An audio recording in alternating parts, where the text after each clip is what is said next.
Hello friends, welcome to drone academy. நம்ம இன்னைக்கு இந்த வீடியோ பதிவில் என்ன பற்றி பார்க்க போகிறோம் அப்படின்னா, பிளாட்டினம் மெடல் டெஸ்ட்டுக்கு உண்டான பிளானை தான் நம்ம பார்க்க போகிறோம். முக்கியம் நம்ம வெற்றிகரமாக 3வது வாரமாக பார்த்திங்க அப்படின்னா 3வது மெடலை நோக்கி நம்ம போயிட்டுருக்கோம். சரியா, ஆல்ரெடி கோல்டு மெடல் அண்ட் பார்த்திங்க அப்படின்னா டைமண்ட் மெடல் அப்படின்னு 2 டெஸ்ட்டு நம்ம வெற்றிகரமாக முடிச்சிட்டோம். ஓகேவா?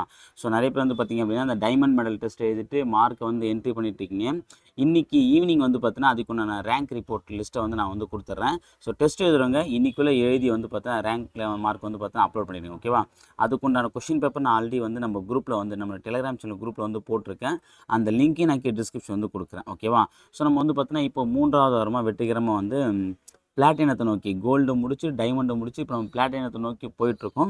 ஓகேவா? ஸோ இந்த வாரம் என்னென்ன டாபிக் நம்ம படிக்க போகிறோம், எப்படி நம்ம லைவ் டெஸ்ட் கொடுக்க போகிறோம், நீங்கள் எப்படி படிக்கணும். ஓகேவா? ஸோ இந்த ஒரு வாரம் நம்ம துரோன் அகாடமி என்ன பண்ண போகுது, இது எல்லாத்தை பற்றி நான் தெளிவாக இந்த வீடியோ பற்றி சொல்கிறேன். இந்த வீடியோ பற்றி முழுசாக பார்த்துட்டு அதுக்கப்புறம் இந்த வாரத்துக்கு பார்த்தீங்கன்னா படிக்க ஆரம்பிங்க. ஓகேவா?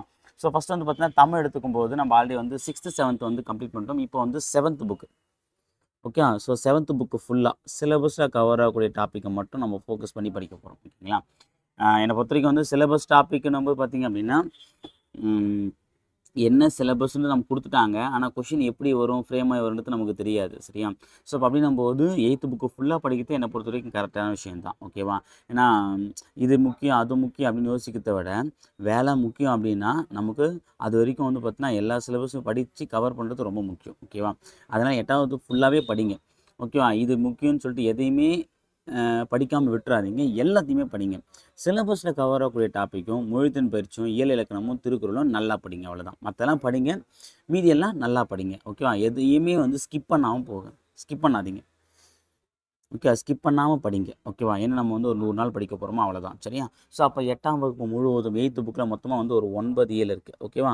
ஸோ அப்போ ஒவ்வொரு நாளுமே ஒவ்வொரு லைவ் டெஸ்ட் அப்படிங்கும்போது ஒரு டேர்ம். ஓகேவா? ஒரு டேர்முக்கு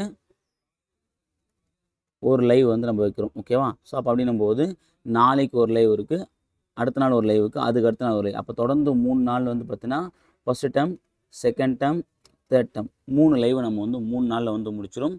ஸோ ஒவ்வொரு லைவ் எவ்வளோ கொஸ்டின் கேட்போம், 100 கொஸ்டின் பார்த்தா நம்ம தமிழ் அதாவது நியூ சிலபஸை பேஸ் பண்ணி தான் நம்ம கொஸ்டின் எடுத்துகிட்ருக்கோம். ஓகேவா? ஓகே, அடுத்து பார்த்திங்க அப்படின்னா அப்போ தமிழ் ஓவர். ஸோ அப்போ தமிழ் என்ன பண்ணால் ஒரு நாளைக்கு ஒரு டேர்ம்னு சொல்லிட்டு படிக்கிறீங்க. ஓகேவா? ஸோ ஆல்ரெடி படிக்க ஆரம்பிச்சிட்ருப்பீங்க. ஓகே, அப்போ இன்றைக்கி நாளைக்கு படிச்சிங்கன்னா கூட ஸோ இன்றைக்கி ஃபஸ்ட் டைம், நாளைக்கு செகண்ட் டைம், அடுத்த நாள் தேர்ட் டைம் அப்படின்ற மாதிரி படிச்சு வரும்போது ஸோ அப்போ இன்றைக்கி ஃபஸ்ட் டைம் படிச்சிட்டிங்க, நாளைக்கு லைவ் டெஸ்ட் இருப்போது. அப்போ லைவ் டெஸ்ட் நான் பண்ணுறீங்க, நாளைக்கு அட்டன் பண்ணிக்கலாம். சரியா? ஸோ ஒவ்வொரு நாள் நீங்கள் முன்னாடியே படிச்சுட்டு போகிறது ரொம்ப பெனிஃபிட்டாக இருக்கும். அன்றைக்கி டெஸ்ட்டுக்கு அன்றைக்கே படித்து அப்போவே டெஸ்ட் எடுத்த விட நாளைக்கு டெஸ்ட்டுக்கு இன்றைக்கி படிக்கிறது பெட்டர் என்னை பொறுத்த வரைக்கும். ஓகேவா? அதனால் இன்றைக்கி ஃபஸ்ட் டைம் படிச்சிருங்க, படிச்சுட்டு நாளைக்கு டெஸ்ட் எழுதுங்க. அப்படி எதாவது எவ்வளோ மார்க் வருதுன்றது பார்க்கலாம். ஸோ நிறைய பேர் என்ன பண்ணணும்னா அந்த டெஸ்ட்டு லைவ் டெஸ்ட் அப்படின்னா அது 1 ஹவருக்கு முன்னாடி படிச்சு எழுதிங்க. அப்படி படிச்சு நீங்கள் பார்த்தீங்கன்னா 50 மார்க் 100 மார்க் எடுத்துல முக்கியமே, அதாவது 100க்கு பார்த்தீங்கன்னா 90 மார்க் 95 மார்க் முக்கியமே இல்லை. இன்றைக்கி படித்து நீங்கள் நாளைக்கு டெஸ்ட்டில் 75 மார்க் எடுத்தால் கூட பெட்டர் தான். அன்றைக்கே படித்து 95 மார்க் எடுக்கிறத விட நீங்கள் இன்றைக்கி படித்து 4 டெஸ்ட்டில் 75 80 எடுத்து பெட்டர் என்னை பொறுத்த வரைக்கும். ஓகேங்களா? ஸோ அது பார்த்தீங்கன்னா கொஞ்சம் பிஃபோராக படித்து வச்சுக்கோங்க. ஏன்னா அன்றைக்கி நம்ம போகும்போது ஏதாவது ஒன்று நம்ம படிக்க முடியாமல் போயிடுச்சுன்னா ரொம்ப ரிஸ்க் ஆகிடும். ஓகேவா? அடுத்து இலக்கணம் பொறுத்த வரைக்கும் பார்த்திங்க அப்படின்னா இந்த வாரம் நமக்கு 2 டாபிக் கொடுத்தேன். ஆக்சுவலாக 2 டாபிக் தான், நான் தான் எலாபரேட் பண்ணி 3 டாபிக் கொடுத்துருக்கேன். தொடர் வகைகள் கிட்டத்தட்ட பார்த்தீங்கன்னா ஒரு 16 தொடர் வகைகள் இருக்குது. ஓகே, அதாவது செய்தி தொடர், கட்டளை தொடர், அப்புறம் பார்த்தீங்கன்னா வினா தொடர். ஓகே, அதுக்கப்புறம் பார்த்திங்கன்னா எதிர்மறை தொடர், உடன்பாட்டு தொடர், இது மாதிரி பார்த்திங்கன்னா நிறைய வாக்கிய வகைகள் மொத்தம் 16 வகைகள் இருக்குது. அது இல்லாமல் அதில் இன்க்ளூடிங் செய்வினை வாக்கியம், செயற்பாட்டு வினை வாக்கியம், தன்வினை வாக்கியம், பிறவினை வாக்கியம், இது எல்லாமே இந்த 16 தொடர்களே இது வந்துடும். ஓகேவா? இதெல்லாம் சேர்ந்து ஒரே டாபிக் தான். ஸோ சிலபஸில் பிரித்து கொடுத்தா நம்ம பிரித்து கொடுத்துருக்கோம். அது இல்லாமல் ஒருமை பன்மை பிழை நீக்குதல், இந்த அன்று அல்ல இதை பேஸ் பண்ணி பார்த்திங்கன்னா இருக்கும் பார்த்திங்களா. ஸோ புக்லேயுமே பார்த்தீங்கன்னா இது புக் பேக் பின்னாடியுமே எலாபரேட் பண்ணி கொடுத்துருப்பாங்க. சரிங்களா? ஸோ இந்த இலக்கண பகுதி பார்த்தீங்கன்னா இந்த வாரம் ஷெடியூல் நம்ம வச்சுருக்கோம். திருக்குறள் பார்த்திங்க அப்படின்னா 3 டாபிக் நம்ம முன்னாடியே சொன்ன மாதிரி ஃபஸ்ட்டு டெஸ்ட்டுக்கு மட்டும்தான் 2 திருக்குறள், அதுக்கு அடுத்தடுத்ததெல்லாம் பார்த்திங்கன்னா 3 இருக்கும் அப்படி நம்ம சொல்லியிருந்தோம். ஓகேவா? இது எல்லாத்துக்குமே ஆல்ரெடி நம்ம வீடியோ கிளாஸ் போட்டிருக்கோம். அந்த வீடியோ கிளாஸை ஃபுல்லாக வாட்ச் பண்ணிக்குவோம். ஓகேவா? ஸோ திருக்குறள் எடுத்துட்டிங்க அப்படின்னா மொத்தமாக 3 அதிகாரம் கொடுத்துருக்கோம். பெரியாரை துணை கோடல், நட்பாராய்தல், புறங்கூறாமை. ஓகேவா? இந்த 3 அதிகாரத்துலேயும் மொத்தமாக 30 குறள் இருக்கும். இதுக்கான வீடியோஸ் கொடுத்துருக்கோம். அந்த வீடியோஸை பார்த்துட்டு அண்டர்ஸ்டாண்ட் பண்ணிக்கோங்க. இதுலேருந்து கொஷின்ஸ் நம்ம கேட்குறோம். ஓகேவா? கணிதம் அப்படிங்கும்போது பார்த்தீங்க அப்படின்னா சதவீதம், லாப நட்ட சதவீதம் ரெண்டுமே ஒரே பார்ட்டு தான். நம்ம இதை தனியாக பிரித்து 2 பார்ட்டாகவும் பார்க்கலாம். என்னை பொறுத்தவரைக்கும் ஒரே பார்ட்லேயே பார்க்கறது நல்ல விஷயம் தான். ஸோ அப்போ சதவிகிதம், லாப நட்ட சதவீதம். ஓகேவா? ஸோ என்ன பண்ணலாம் அப்படின்னா மொத்தமாக நம்ம வந்து 20 கொஷின் தானே வைக்கிறோம். ஸோ அப்போ 20 கொஷினும் போது 7 கொஷின் சதவீதம், 8 கொஷின் லாப நட்ட சதவீதம், 5 கொஷின் வந்து பார்த்திங்க அப்படின்னா இந்த மார்னிங் மேக்ஸ் சீரிஸ்லேருந்து ஒரு 5 கொஷின். ஓகே, மொத்தம் 7 8 15 15 ஒரு 5 20 கொஷின். ஓகேங்களா? ஸோ இந்த மாதிரி நம்ம வந்து மாற்றி மாற்றி வச்சுக்கலாம். சதவீதம் முக்கியம், லாப நட்டமும் முக்கியம். ஓகேவா? இது ரெண்டுத்துமே வந்து பார்த்தீங்கன்னா எக்ஸாமில் வந்து கிட்டத்தட்ட வந்து ஒரு 2லேருந்து 3 கொஷின்ஸ் வந்து பார்த்திங்கன்னா இந்த டாப்பிக்கை பேஸ் பண்ணி கேட்குறாங்க. ஓகே, 2லேருந்து 3 கொஷின் வந்து பார்த்தீங்கன்னா இந்த சதவீதம் லாப நட்டத்தை பேஸ் பண்ணி ஒரு கொஷின் வந்து கேட்குறாங்க. ரொம்ப ரொம்ப முக்கியமான ஒரு பார்ட். ஓகேவா? ஏன்னா இது தெரிஞ்சால் தான் நம்ம அடுத்த வாரம் வந்து தனி வட்டி கூட்டு வட்டிலாம் பார்க்க முடியும். ஓகேவா? ஸோ அப்போது மேக்ஸ் நம்ம வந்து லைவ் கிளாஸ் வைக்க போகிறோம். ஸோ இது ரெண்டுத்தையும் பேஸ் பண்ண மாதிரி ஒரு 25 கொஷின் அல்லது 30 கொஷின் வந்து நம்ம லைவ் டெஸ்ட் வைக்கலாம். அது மேக்ஸிமம் வந்து பார்த்தீங்கன்னா வெட்னஸ்டே ஆர் தேர்ஸ்டே இருக்கும். ஓகே, இந்த 2 நாள் ஏதாவது ஒரு நாள் வந்து பார்த்தீங்கன்னா நம்ம மேக்ஸ் லைவ் டெஸ்ட் வைக்க போகிறோம். அதையும் அட்டன் பண்ணிக்கோங்க. ஓகேவா? அடுத்து பார்த்திங்க அப்படின்னா பொது அறிவு. ஸோ ஜென்ரல் டாபிக் அப்படின்னும் போது போன வாரம் நம்ம வந்து 4 லெசன் வச்சுருந்தோம். ஸோ இந்த வாரம் நம்ம வந்து பார்த்தீங்கன்னா 4 லெசன் வச்சுருக்கோம். ஓகேவா? ஏன்னா நம்ம ஜிகே வந்து கொஞ்சம் நம்ம ஃபாஸ்ட்டாக மூவ் பண்ணால் தான் நம்ம வந்து முடிக்க முடியும். ஓகேவா? அது வாரம் ஒவ்வொரு வாரம் ஒரு லெசன் மட்டும் இல்லை 2 லெசனும் செட் ஆகாது. ஒரு 4 லெசன் 5 லெசன் வச்சா தான் நம்ம படிக்கிறது இன்ட்ரெஸ்ட்டாக இருக்கும். ஓகேவா? ஃபஸ்ட்டு வந்து பார்த்திங்கன்னா மாநில அரசு. நம்ம போன வாரம் மத்திய அரசு பார்த்தோம்ல, இப்போ வந்து பார்த்திங்கன்னா மாநில அரசு பார்க்க போகிறோம். ஸோ மாநில அரசு பொறுத்தவரைமே வந்து 8th சோசியல் புக்லேயும் வந்து பார்த்தீங்கன்னா மாநில அரசு எவ்வாறு செயல்படுது அப்படின்ற ஒரு டாபிக் இருக்குது. அதே மாதிரி 10th புக்கில் வந்து மாநில அரசுனே ஒரு டாபிக் இருக்கும். ரெண்டுத்தையும் படிச்சிடணும். ரெண்டுமே வந்து மேக்ஸிமம் கிட்டத்தட்ட வந்து இதில் இருக்கக்கூடிய 90% ஆஃப் கண்டென்ட் வந்து பார்த்தீங்கன்னா இதுலேயும் இருக்கும். சரியா? சும்மா ஒரு கிளான்ஸ் வந்து ஃபஸ்ட்டு 10th சோசியல் புக்கை படிச்சிருங்க. படிச்சுட்டு இந்த 8th புக்கு போனீங்க அப்படின்னா உங்களுக்கு ரொம்ப யூஸ்ஃபுல்லாக இருக்கும். ஓகேவா? அதில் எக்ஸ்ட்ரா இருக்கக்கூடிய பாயிண்ட்டை மட்டும் நீங்கள் ஸ்டோர் பண்ணி எழுதிக்கலாம். ஓகேவா? இதை ஃபஸ்ட்டு நோட்ஸ் எடுக்கிறத இதை நீங்கள் எடுத்து பெஸ்ட்டு. 10th முடிச்சுட்டு 8th போங்க, ஈஸியாக இருக்கும். ஓகேவா? ஸோ அப்போது மண்டே வந்து பார்த்தீங்கன்னா இதுலேருந்து ஒரு 50 கொஷின் வந்து லைவ் டெஸ்ட் இருக்குது. ஓகேவா? அடுத்து பார்த்திங்க அப்படின்னா அடுத்த நாள் வந்து டியூஸ்டே வந்து ஆங்கிலேய ஆட்சிக்கு எதிராக தமிழகத்தில் நிகழ்ந்த தொடக்க கால கிளர்ச்சிகள். இது 10th சோசியல் கூடிய கொஷின். இது வந்து பழைய சிலபஸ் படி பார்த்திங்க அப்படின்னா யூனிட் 8ல் வந்து இருக்கும். ஓகேவா? ஸோ அப்போ யூனிட் 8 இப்போ வந்து பார்த்தீங்கன்னா யூனிட் 6ல் வந்து இந்த டாபிக் கவர் ஆகுது. அந்த யூனிட் 6ல் வந்து பார்த்திங்க அப்படின்னா 10th சோசியலில் வந்து இந்த lesson very very important. Every exam நீங்கள் ஒவ்வொரு எக்ஸாம் நீங்கள் எடுத்துக்கிட்டாலும் அந்த எக்ஸாமில் வந்து பார்த்திங்கன்னா கிட்டத்தட்ட வந்து பார்த்திங்கன்னா எல்லா எக்ஸாம்லையுமே ஒரு 3லேருந்து 4 கொஷின் வரைக்கும் வந்து இந்த டாப்லேருந்து கேட்பாங்க. அந்தளவுக்கு ரொம்ப ரொம்ப ஒரு முக்கியமான ஒரு பார்ட்டு. ஸோ இது வந்து பார்த்திங்க அப்படின்னா நீங்கள் டியூஸ்டே டெஸ்ட் எழுதுங்க. அடுத்து வந்து பார்த்திங்கன்னா மொத்த உள்நாட்டு உற்பத்தி மற்றும் அதன் வளர்ச்சி. இது வந்து பார்த்திங்கன்னா அதே 10th சோசியல் புக்கில் எக்கனாமிக்கில் வந்து நமக்கு இப்போ நம்ம எக்கனாமி எடுத்துட்டோம் அப்படின்னா 6வதுலேருந்து 9 வரைக்கும் கொஞ்சம் கம்மி தான். 10th புக்கிலேருந்து அதிகமான கொஷின்ஸ் வந்து கேட்டிருப்பாங்க. அப்போ 10th 11th 12th இது 3 தான் மெயினானது. அதில் பேசிக்கான பாயிண்ட்ஸ் எல்லாமே வந்து நமக்கு வந்து 10th புக்கில் வந்து கொடுத்துருப்பாங்க. அது இந்த மொத்த உள்நாட்டு உற்பத்தி மற்றும் அதன் வளர்ச்சி வந்து ரொம்ப ரொம்ப ஒரு முக்கியமான லெசன். ஓகேவா? அதே மாதிரி தான் இந்த உலகமயமாதல் மற்றும் வர்த்தகம், இதுவும் அதே 10th சோசியல் புக் இருக்கக்கூடிய ஒரு லெசன் தான். ஓகேவா? இது ரெண்டுமே ரொம்ப ரொம்ப முக்கியமானது. ஸோ எக்கனாமிக்கை பேஸ் பண்ணும்போது இந்த 2 லெசனை வந்து நம்ம தவிர்த்துட்டு போகவே முடியாது. ஓகேவா? ஸோ அப்போ மண்டே, டியூஸ்டே, இது வந்து பார்த்திங்கன்னா வெட்னஸ்டே, இது வந்து பார்த்திங்கன்னா தேர்ஸ்டே. ஓகேவா? ஸோ அப்போ ஒரு நாளைக்கு ஒரு லைவ் டெஸ்ட்னு பார்த்திங்க அப்படின்னா 4 நாளைக்கு மொத்தம் நீங்கள் என்ன பண்ண போகிறீங்க, 4 லைவ் டெஸ்ட் அட்டன் பண்ணுறீங்க. ஒவ்வொரு லைவ் டெஸ்ட்டுமே கிட்டத்தட்ட 50 கொஷின்ஸ் வந்து இருக்கும். ஓகேவா? அதே மாதிரி இந்த மொத்த உள்நாட்டு உற்பத்தி இந்த கொஷின் எடுக்கும்போது இதே வந்து பார்த்தீங்கன்னா தேசிய வருவாய் அப்படின்ற ஒரு டாபிக் இருக்குது. ஓகேவா? ஸோ தேசிய 11th 12th தெரியல. ஸோ இதை நான் வந்து கொடுக்கும்போது நான் வந்து இன்ஃபார்ம் பண்ண சொல்கிறேன். ஓகேவா? தேசிய வருவாய்னு சொல்லிட்டு ஒரு லெசன் இருக்குது. 11th 12th எக்கனாமிக்கில் ஒரு லெசன் வரும். அந்த லெசன் சேர்த்து படிச்சுக்கோங்க. ஏன்னா கிட்டத்தட்ட இதில் வந்து ஒரு 20% வந்து பார்த்தீங்கன்னா கொஞ்சம் எக்ஸாம் பாயிண்ட் ஆஃப் வியூ இருக்கும். நிறைய வளரும் கொடுத்துருப்பாங்க. அவ்வளோ நம்ம டீப்பாக படிக்க தேவை. எக்கனாமிக் ஓரியண்டாக ரொம்ப டீப்பாக இருக்கக்கூடிய எக்ஸாமுக்கு தான் தேவைப்படும். நமக்கு வந்து அந்த தேசிய வருவாயிலேருந்து பார்த்தீங்கன்னா ஒரு 20 to 30% ஆஃப் கண்டென்ட் மட்டும் முக்கியமானது. அதை மட்டும் நீங்கள் கோத்ரூ பண்ணிட்டா போதுமானது. ஓகேவா?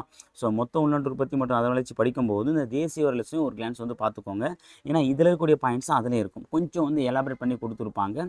ஒரு சில பாயிண்ட் வந்து பார்த்திங்க அப்படின்னா நமக்கு வந்து டீப்பாக நம்ம அண்டர்ஸ்டாண்ட் பண்ணோம் அப்படின்னா இந்த தேசிய வருவாய் லெசனை படித்தா போதுமானது. ஓகே? ஸோ ஒட்டுமொத்தமாக வந்து இந்த வாட்டி ஒரு 6 லெசன் கிட்ட இருக்கும்.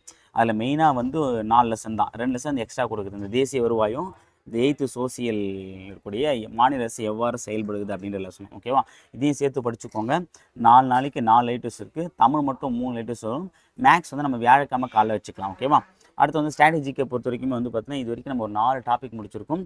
இந்த வாரத்துக்குள்ள டாபிக்னு பார்த்தீங்கன்னா தகவல் அறியும் உரிமை சட்டம், அதாவது RTI, right to information act, இது ஒன்றும். அதே மாதிரி மத்திய தகவல் ஆணையம், இந்த ஆர்டிஐ ஆக்டை ஃபாலோ பண்ணி உருவாக்கப்பட்ட ஒரு ஆணையம் தான் இந்த மத்திய தகவல் ஆணையம். ஓகே, சீஃப் இன்ஃபர்மேஷன் கமிஷன் அப்படின்னு சொல்லுவாங்க. ஓகேவா, இது ரெண்டுமே ரொம்ப ரொம்ப முக்கியமான டாபிக் தான். ஓகேவா, இது ரெண்டுமே இந்த வாரம் ஸ்ட்ராட்டஜி கேள்வி வந்து கொடுத்துருக்கோம். ஓகே, இந்த 2 கொஸ்டின் வந்து பார்த்தீங்கன்னா தவறாமல் ஒவ்வொரு எக்ஸாம் நம்ம வந்து கேட்டுட்ருக்கோம். ஓகேவா, சரி ஓகே. இப்போ நம்ம வந்து பார்த்தீங்கன்னா தமிழ் என்னென்ன படிக்கலாம் அப்படின்னு பார்த்தீங்க அப்படின்னா, ஸோ ஒரு இயல் எடுத்துக்கும் போது இது நம்ம எல்லா கிளாஸையும் சொல்லக்கூடியது தான். பாடத்திட்டத்தில் உள்ள தலைப்புகள், ஓகேவா, ஒவ்வொரு சிலபஸ் என்னென்ன கண்டென்ட் இருக்கோ அது, அப்புறம் மொழித்தின் பயிற்சி, எல்லா புக்குக்கும் பின்னாடி கூடிய புக் பேக் கொஸ்டின், அப்புறம் இயல் இலக்கணம். ஓகேவா, அடுத்து வந்து பார்த்தீங்கன்னா யூனிட் 7ல் கவர் ஆகக்கூடிய ஒரு சில டாபிக், இப்போ அந்த தலைவர்கள், தமிழ் தொன்மை, இந்த மாதிரி சிலபஸ் கவர் டாபிக் இருக்கும், அது படிக்கணும். திருக்குறள், அதை நம்ம டிஃபால்ட்டாக ஒவ்வொரு டேர்ம்லேயுமே 10 குறள் இருக்கும். அப்போ 3 டேர்மில் கிட்டத்தட்ட ஒரு 30 குறள் இருக்கும். அதை நீங்கள் வந்து வேறு வழியே கிடையாது, அந்த திருக்குறளும் விளக்கணும் நீங்கள் படிச்சு தான் ஆகணும். சரி, சிலபஸில் கவர் ஆகுது இல்லை, அது தேவையில்லை. திருக்குறள் நம்ம சிலபஸ் இருக்குது, அப்போ திருக்குறள் தொடர்பான எல்லா செய்தியும் நம்ம படிச்சு தான் ஆகணும். ஓகேவா, அடுத்தது செய்யுள் பகுதியில் உள்ள சொல்லும் பொருளும், ஒவ்வொரு செய்யுள் பகுதியில் கூடிய அந்த சொல்லும் பொருளும் அதை நீங்கள் டிஃபால்ட்டாக படிச்சு தான் ஆகணும். நீங்கள் ஒவ்வொரு இயல் எடுக்கும் போதும் சிலபஸில் கவர் டாபிக் எது, மொழித்தின் பயிற்சி, இயல் இலக்கணம், செய்யுளுக்கு உண்டான சொல்லும் பொருளும், திருக்குறள், இதெல்லாம் நீங்கள் வந்து மைண்டில் வச்சுக்கிட்டு தான் படிக்கணும். ஓகே, ஆக்சுவலாக வந்து எல்லாத்தையும் படிக்கிறது பெட்டர். அதில் சிலபஸில் இந்த மாதிரி டாபிக் வந்து மெயினாக கொஞ்சம் ஃபுல் ஃபோக்கஸ் பண்ணி படிக்கிறது, கொஞ்சம் எக்ஸ்ட்ரா டைம் எடுத்து எக்ஸ்ட்ரா டைம் கொடுத்து இது படிக்கிறது வந்து பெட்டரான விஷயம். ஓகேவா, அடுத்து நம்ம வந்து சிலபஸை பேஸ் பண்ணி பார்க்கும்போது பார்த்தீங்கன்னா ஒரு 3 டாபிக் தான் அதில் கவர் ஆகும். ஆனால் நீங்கள் புக் பேக் எடுக்கும்போது நிறைய இலக்கணம் சார்ந்த டாபிக் எல்லாமே இதில் தான் கவர் ஆகிருக்கும். ஓகே, இந்த மரபு பிழைகள், ஒருமைப்பணி, இது எல்லாமே வந்து பார்த்தீங்கன்னா 8th புக்கில் தான் வராமல் இருக்கும். ஸோ ஃபஸ்ட்டு டைமில் வந்து பார்த்தீங்கன்னா இயல் 1ல் 2 டாபிக் இருக்குது. தமிழ் வரி வடிவ வளர்ச்சி, இது தமிழின் தொன்மை சிறப்பு அப்படிங்கிற டாப்பிக்கில் வந்து நமக்கு வராது யூனிட் 7ல். அதே மாதிரி அதே இயல் 1ல் சொற்பூங்கா, இதுலேயும் வந்து தமிழின் தொன்மை தொடர்பான சிறப்புகள், அதாவது சொல்லுக்குண்டான அர்த்தங்களை வந்து சொல்லியிருப்பாங்க. ஒரு தமிழ் எந்தளவுக்கு வளமிக்கதாக இருக்குன்றதையும் இதில் வந்து அழகாக சொல்லியிருப்பாங்க. அதேமாதிரி வந்து 3ஆம் பருவம், செகண்ட் டேர்மில் எதுவுமே சிலபஸில் டைரெக்டாக கவரமான டாபிக் எதுவுமே இல்லை. நம்ம தேர்ட் டேர்ம் எடுத்தோம் அப்படின்னா இயல் 7ல் அறிவுசால் ஔவையார், இது வந்து ஔவையார் தொடர்பான செய்திகள் அப்படிங்கிற டாப்பிக்கில் வந்து நம்ம சிலபஸில் கவர் ஆகுது. ஓகேவா, ஸோ அவ்வளோதான்பா. ஸோ இந்த வாரம் நீங்கள் படிக்க வேண்டிய டாபிக் என்ன, டெஸ்ட் நம்ம எப்படி கண்டக்ட் பண்ண போகிறோம், எப்படி டெஸ்ட் இருக்கும், ஓகே, நீங்கள் எப்படி அதை ஃபாலோ பண்ணணும், இது எல்லாத்தையும் நான் உங்களுக்கு தெளிவாக சொல்லியிருக்கேன். இதை கரெக்டாக ஃபாலோ பண்ணி படிங்க. ஸோ இந்த பிளாட்டினம் மெடல் டெஸ்ட்டில் வந்து பார்த்தீங்கன்னா எத்தனை பேர் கோல்டு வாங்குறீங்கிறத வந்து பார்க்கலாம், கோல்டு மெடல் வாங்குறது பார்க்கலாம். ஸோ அடுத்த வாரம் வெள்ளிக்கிழமை காலையில் 4:30 மணிக்கு வந்து நம்ம வந்து டெஸ்ட்டை வந்து கண்டக்ட் பண்ணுவோம். ஸோ ஒரு வாரம் உங்கள் கையில் இருக்குது, கிட்டத்தட்ட ஒரு 6 நாட்கள் கிட்ட இருக்குது. இந்த 6 நாட்கள் நீங்கள் சரியாக பயன்படுத்துனீங்க அப்படின்னா இந்த ஒரு ஸ்டடி பிளானை வந்து உங்களால் ஈஸியாக படிக்க முடியும். ஓகேவா, அதேமாதிரி பெண்டிங் இருக்குது அப்படின்னா அதை சைட் பை சைடாக படிச்சுடுவாங்க. ஓகே, அதை ஃபுல்லாக படித்து நான் செவ்வாய்க்கிழமைலேருந்து ஆரம்பிக்கிறேன் சார், நான் திங்கக்கிழமைலேருந்து ஆரம்பிக்கிறேன், நான் புதன்கிழமைலேருந்து ஆரம்பிக்கிறேன் அப்படின்னு சொல்லிட்டு பார்த்தீங்கன்னா நேரத்தை வந்து வீணடிக்காதீங்க. ஒரு டெஸ்ட் நம்ம முடிச்சிட்டோமா, அடுத்து நம்ம வந்து அடுத்த வாரமும் வந்துடணும், அதான் கரெக்டான விஷயம். இல்லை சார் நான் அதை முடிச்சுட்டு நான் பொறுமையாக வரேன் அப்படின்னா நமக்காக நேரமும் காலம் காத்திருக்காது, கால்ஃபரும் காத்திருக்காது. ஓகேவா, அதனால் இருக்கக்கூடிய நேரத்தை ஒழுங்காக பயன்படுத்துங்க. கோல்டு மெடலையும் டைமண்ட் மெடலையும் ஏதாவது பெண்டிங் இருக்குன்னா அதை குறித்து வச்சுட்டு இப்போ பிளாட்டினம் மெடல் டெஸ்ட்டுக்கு வந்து படிக்க ஆரம்பிச்சிருங்க. சைடில் டைம் கிடைக்கும்போது இந்த கோல்டு அண்டு டைமண்ட் மெடல் இருக்கக்கூடிய அந்த பெண்டிங் டாப்பிக்கை கவர் பண்ணிக்கோங்க. ஓகேங்களா, ஸோ எக்ஸாம் எப்போ நடக்க போகுது அப்படின்னு பார்த்தீங்கன்னா ஏப்ரல் 11. ஓகே, ஏப்ரல் 11 எக்ஸாம் நடக்க போது மொத்தம் 100 கொஷின். எவ்வளோ கொஷின், நம்ம 100 கொஷின் வந்து வைக்க போகிறோம். இந்த 100 கொஷினில் நம்ம 3 பார்ட்டாக பிரித்தோம் அப்படின்னா தமிழ்லேருந்து பார்த்திங்க அப்படின்னா ஒரு 50 கொஷின்.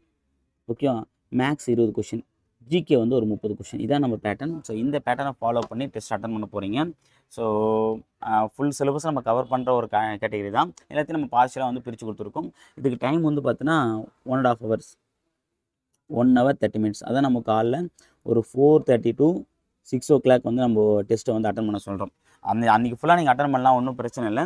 ஆனால் காலைன்னும் போது கொஞ்சம் ஈஸியாக இருக்கும்ன்றதுக்காக நம்ம அந்த விஷயத்தை வந்து நம்ம வந்து ஃபாலோ பண்ணுறோம். சரிங்களா, சரி ஓகே ஃப்ரெண்ட்ஸ், இந்த வீடியோ பற்றியில் வந்து பார்த்திங்க அப்படின்னா பிளாட்டினம் மெடல் டெஸ்ட் வந்து நீங்கள் எப்படி படிக்கணும், இந்த வாரத்தை எப்படி நீங்கள் கொண்டு போகிறத பற்றின தெளிவான விஷயத்தை நான் சொல்லியிருக்கேன். இதை கரெக்டாக ஃபாலோ பண்ணி படிங்க. ஓகேங்களா, ஸோ அடுத்த வீடியோ பற்றியில் வேறு ஒரு முக்கியத்துடன் சந்திக்கலாம். அதுவரை உங்களை வந்து விடைபெறுவது அல்ஃபுந்தோரன் அகாடமி. தேங்க்யூ.